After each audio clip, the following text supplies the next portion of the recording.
नमस्ते।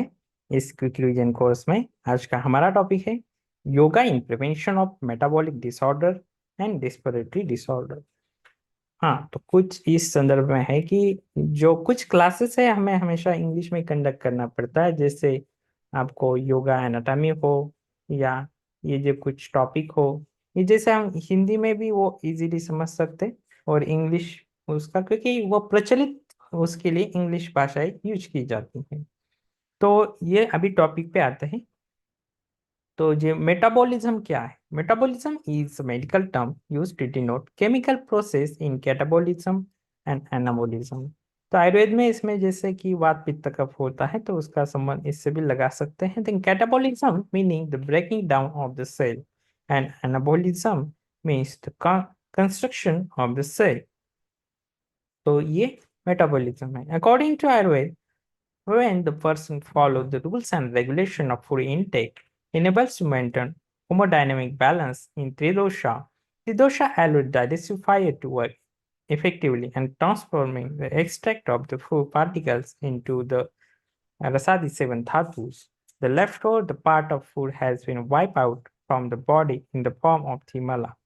कि ये जो जब आहार लेते हैं वो वात पित्त कफ के अनुरूप डाइजेस्ट हो जाता है और उसमें जो सात धातुएं बनती है और जो बाकी ये है उसमें स्टूल यूरिन और स्वीट के द्वारा वो वेस्ट मटेरियल जो है मल मूत्र स्वेद द्वारा बाहर डाला जाता है। When those dhatu mala function in body is harmoniously and then the body, mind and sense organs soul reflect happiness। जब दोष धातु मल ये जो है वो अच्छे से कार्य करते हैं तो मन, शरीर, मन और जो सेंस ऑर्गन यानी पंच ज्ञानेंद्रिय है और आत्मा है उसमें भी हैप्पीनेस आ जाती है। This is a state of the body and pleasant state of mind denotes the health. ये जो है वो स्वास्थ्य की व्याख्या है। It is mean that unstable state of body and pleasant state of mind denotes disease. कि ये जब शरीर और मन की जो अनस्टेबल स्थिति है तो वो व्याधि को प्रतीत करती है। The metabolism disorder include a group of multiple diseases. Since our body system was together with the mutual coordination, when one gets weaker, it's impact the function of another system. Hypertension, obesity, diabetes mellitus, thyroid disorder come under this category, and they are responsible for each other. तो ये जो topic हमारा है यौगिक, ये इन prevention of metabolic and respiratory disorder. तो metabolic में हम ये हाइपरटेंशन, हार्ट डिसीज, इसके साथ साथ ये ओबेसिटी, इसके साथ डायबिटीज मेलाइटस ये देखते हैं। फिर रिस्पिरेटरी डिसऑर्डर के अंतर्गत जो है वो हम दो चीजें देखेंगे। तो उसमें एक अस्थमा के ऊपर आएंगे और दूसरा साइनसाइटिस। तो अभी ये मेटाबॉलिक डिसऑर्डर से शुरू करते हैं। तो यहाँ से हमारा पहला टॉपिक है hypertension and head disease. Hypertension is a metabolic disorder in which blood pressure increase due to the force exerted on all of the arteries. If not treated, it is may develop heart disease. Hypertension is popular a silent killer. It means one hardly gets signs and symptoms due to disease. However, following the signs get ignored easily by us day-to-day life. जैसे कि headache दिखता है, breathlessness दिखता है, stress दिखता है, palpitation. तो इन क्या कॉजेस हो सकता है इसका? Stress, insomnia, kidney disease, thyroid dysfunction, diabetes, irregular diet and lifestyle. तो ये जो हाइपरटेंशन, हार्ट डिसीज, ये आजकल कॉमन हो गया है। इसमें लाइफस्टाइल का बहुत इंपॉर्टेंट रोल है। इन मीन्स मेटाबॉलिज्म जो है बहुत इंपॉर्टेंट रोल निभाता है। और इसके लिए योगिक थेरेपी क्या होते हैं? Losing warm up practices like सूक्ष्म क्रिया, जॉइंट मूवमेंट। देन इसके लिए क्रियाएं क्या क्या होती है? जल नेति, कपालभाति आसना, ये हेल्प करती है हाइपरटेंशन और हार्ट डिसीज में। फिर ताड़ासन, अर्धचक्रासन, वीरासन, कटी वक्रासन, शवासन, भुजंगासन। इसके कॉन्ट्राइंडिकेशन क्या क्या है हाइपरटेंशन और हार्ट डिसीज में? ट्रप्सवर्सी जो पोजेस होते हैं कि जैसे कि शीर्षासन है, सर्वांगासन है, उसमें डीप ब्रीदिंग काफी हेल्पफुल होती है। प्राणायाम जो है उसके 10, 15, 20 राउंड्स जो है एज पर योर कैपेसिटी वो इम्पोर्टेंट होते हैं। इसमें प्राणायाम में अनुलोम विलोम, भ्रामरी प्राणायाम, छितली pranayama and concentration followed by meditation, yoga nidra, then आनापान ध्यान, हार्टफुलनेस मेडिटेशन, ये भी उपयुक्त होते हैं। अब दूसरा उसमें जो टॉपिक है मेटाबॉलिक डिसऑर्डर, ओबेसिटी कॉमनली दिख जाता है। Obesity is a metabolic chronic disorder in which amount of fat increase due to imbalance of metabolism। तो इसके साइंस एंड सिम्टम्स क्या होते हैं, कैसे हम पहचान सकते हैं कि ये ओबेसिटी है? तो ओवरवेट है, देन ब्रेथलेसनेस है, देन स्ट्रेस है, बीएमआई बॉडी मास इंडेक्स, इससे भी जाना जाता है। ये एक फॉर्मूला होता है calculated by weight in kilogram. जो वेट है आपका kilogram divide by height in metre. जैसे किसी की हाइट है 5 मीटर, तो उसको मीटर में कन्वर्ट, मीटर स्क्वायर में कन्वर्ट करते हैं। तो नॉर्मल रेंज जो है बीएमआई की वो 18 से 25 है, और 25 के ऊपर जो है वो ओबेसिटी सिंपली ये करता है, इंडिकेट करता है। तो ये एक्सेप्ट एथलीट्स जो होते हैं वो अपनी बॉडी बनाते हैं, उनको छोड़ के ये ग्रहण किया जाता है कि जिनका बीएमआई 25 के ऊपर है उनको ओबेसिटी के तौर पर गृहीत धरा जाता है। इसके कॉजेस क्या क्या हो सकते हैं? जैसे जेनेटिक फैक्टर है, इनएक्टिविटी है, कोई मूवमेंट ही नहीं है, देन थायराइड और कफज प्रमेह होता है। तो थायराइड में भी जो है हार्मोनल इम्बैलेंस की वजह से अपना ओबेसिटी हो जाता है, कफज प्रमेह में भी हो जाता है। इरेगुलर डाइट और lifestyle, stress, insomnia, certain medication like steroids, or pregnancy not following postnatal picture। Pregnancy के बाद आपने अगर ऋतुचर्या दिनचर्या फॉलो नहीं की है, तो फिर उसका परिणाम आपको ओबेसिटी के रूप में दिख जाता है। तो उसके लिए योगा थेरेपी बहुत इंपॉर्टेंट रोल निभाती है, सूक्ष्म व्यायाम जो है, तो वो सभी ये कर सकते हैं। सन सैल्यूटेशन, सूर्य नमस्कार, आप जितना चाहे उतना राउंड कर सकते हैं। 3 से शुरू करिए, 11 तक करिए। Then joint and neck movement, then क्रियाएं करिए, जैसे वमन धोती है, कपाल भाती है। कपाल भाती कफ को कम करता है।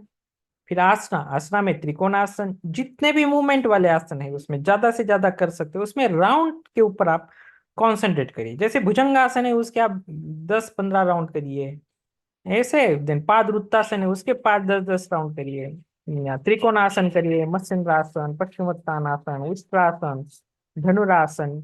और बाद में आप शवासन जरूर करें। जब आप मूवमेंट करते हैं तो विश्राम करने के लिए नॉर्मल ब्रीदिंग जब हो जाती है तो शवासन बहुत हेल्प करता है नॉर्मल ब्रीदिंग लाने में। श्रमे जाते शवासनम चित्त विश्रांति कारकम, शवासन से श्रम दूर हो जाता है। फिर प्राणायाम का अभ्यास करें, प्राणायाम में सूर्य वेदन करें, भस्त्रिका का अभ्यास करें, भ्रामरी का अभ्यास करें। फिर कॉन्सेंट्रेशन फॉलोड बाय मेडिटेशन, क्योंकि हार्मोनल रोल इंपॉर्टेंट होता है। अब हम मेटाबॉलिज्म का और एक मेजर जो प्रॉब्लम होता है, डायबिटीज मेलाइटस मीन मधुमेह, वो देखते हैं। देखिए भारत अभी डायबिटीज का कैपिटल बन रहा है। हर 6 में से 10 में से एक व्यक्ति को डायबिटीज हो रहा है, कि आजकल जो लाइफस्टाइल इतना बिगड़ा हुआ है, हर घर में इतना लोग शुगर खाते हैं, जो स्वीट कंटेंट होते हैं वो इतना खाते हैं कि पहले के काल में इतना अधिक शुगर नहीं होता था, बहुत रेयर मिलता था। लेकिन अभी इंडिया ही डायबिटीज कैपिटल बन रहा है, और विश्व में भी वैसी स्थिति है, विश्व में भी ज्यादा तौर पर है। तो diabetes is metabolic disorder in which amount of sugar in blood increase due to imbalance function of the pancreas and endocrine system। ये क्या होता है, हमारे ब्लड की जो शुगर लेवल है वो मर्यादा में होती है। वो आइडियल जो होती है वो खाली पेट 80 होती है, खाने के बाद 140-160 तक होती है। लेकिन ये जो है वो हमेशा ज्यादा रहती है। तो कभी कभी किसी का खाना न खाने के बाद भी बढ़ती है, और किसी खाना खाने के पश्चात वाली भी बहुत बढ़ती है, क्योंकि इसका इम्बैलेंस होता है इसमें पैंक्रियाज का। और इंडोक्राइन जो सिक्रीशन होते हैं हार्मोन आदि, insulin, glucagon, hormones are mainly responsible to maintain the adequate amount of sugar in circulatory system। इसमें इंसुलिन का बहुत इंपॉर्टेंट रोल होता है, जो पैंक्रियास का सीक्रेट होता है, जो शुगर को ब्लड में मैनेज करता है। इसके कॉजेस क्या क्या हो सकते हैं? जैसे टाइप 1 डायबिटीज है, टाइप 2 डायबिटीज है। टाइप 1 में क्या होता है कि इंसुलिन का जो है वो डेफिशिएंसी होता है, इंसुलिन ही सिक्रीट नहीं होता है पैंक्रियास से, तो ब्लड में जो शुगर है वो बढ़ जाता है। तो उसमें क्या करते हैं, जब हम बाहर से इंसुलिन का इंजेक्शन देते हैं तो वो जो ब्लड वाला शुगर है वो प्रॉपरली उसका फंक्शन शुरू हो जाता है। और टाइप 2 डायबिटीज में क्या होता है, ये लाइफस्टाइल डिसऑर्डर होते हैं, जैसे लैक ऑफ एक्टिविटी है, एजिंग है, जैसे जैसे आयु बढ़ जाता है, देन हाई बीपी है। जैसे कि ये बीपी के जो टैबलेट वगैरह होते हैं उससे भी आपको फिर इसका परिणाम दिखने लगता है। देन स्ट्रेस, इंसोम्निया, जो लॉन्ग टाइप स्ट्रेस होता है, जैसे आप कोई कार्य करते हैं वहां का भी एक अनकॉन्शियस स्ट्रेस आप में रहता है, इंसोम्निया यानी आपको नींद ना आना। The certain medication like steroid also, ये भी इंपॉर्टेंट नोट बात है। और दूसरा एक डायबिटीज का एक टाइप है जेस्टेस्टाइनल डायबिटीज। तो उसमें क्या होता है कि women during pregnancy not following antenatal pregnancy care, जब जो प्रेगनेंसी में एंटीनेटल केयर फॉलो नहीं करते तो जेस्टेशनल डायबिटीज होने का धोखा रहता है। तो उसमें योगा थेरेपी बहुत इंपॉर्टेंट रोल निभाती है अगेन, क्योंकि व्यायाम बहुत इंपॉर्टेंट फंक्शन करता है, डायबिटीज में इंपॉर्टेंट रोल निभाता है। उसमें लूजनिंग प्रैक्टिसेस जो है, उसमें व्यायाम भी आप सभी उसमें व्यायाम कर सकते हैं। देन ब्रह्म मुद्रा मीन्स नेक मूवमेंट, सन सैल्यूटेशन, सूर्य नमस्कार, क्रियाओं के अभ्यास, उसमें वुमन धोती, कपालभाति, नवली, उड्डयन बंद, शंख प्रक्षालन। फिर ये आसनाज है, आसनाज में अर्धमस्तिंद्रासन, शशंकासन, पश्चिमोत्तानासन, वक्रासन, शलभासन, धनुरासन। उसमें भी कुछ मंडूकासन, अर्धमस्तिंद्रासन, ये भी इंपॉर्टेंट रोल निभाते हैं।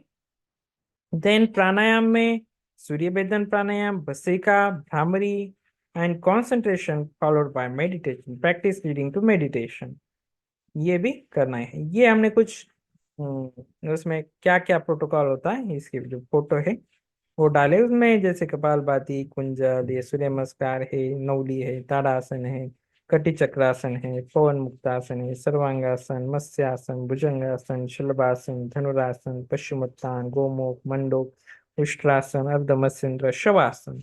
फिर प्राणायाम में नाड़ी शोधन, भ्रामरी और ध्यान का अभ्यास। अब जो नेक्स्ट हमारा है रिस्पिरेटरी डिसऑर्डर, तो उसमें हम देखते हैं बेसिकली दो देखेंगे, उसमें एक अस्थमा और दूसरा साइनसाइटिस। तो अस्थमा, तो management of bronchial asthma, dietary management.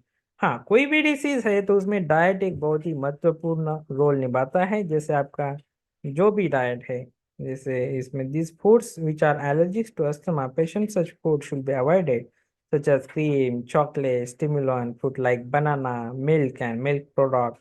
Food which is added to mucus production should be specially avoided. तो take warm water, warm water आपको हमेशा हेल्प करेगा। Avoid ghees, butter, oil, spicy and kapha aggravated diet, जो कफ को बढ़ाता है वैसा डाइट आप हमेशा अवॉइड करें। When you have asthma attack, avoid taking food after sunset. Yogic management, yogic management क्या होना चाहिए आइडिया, जैसे आप षट क्रिया में से जल नीति करें, सूत्र नीति, कपालभाति कर सकते हैं, कुंजल, वस्त्र धोती, फिर ओम चांटिंग, प्रेयर आदि कर सकते हैं, सूर्य नमस्कार कर सकते हैं। जैसे अगर आपको बहुत क्रोनिक नहीं है तो बेसिक इसमें आप सूर्य नमस्कार आदि प्रैक्टिस कर सकते हैं।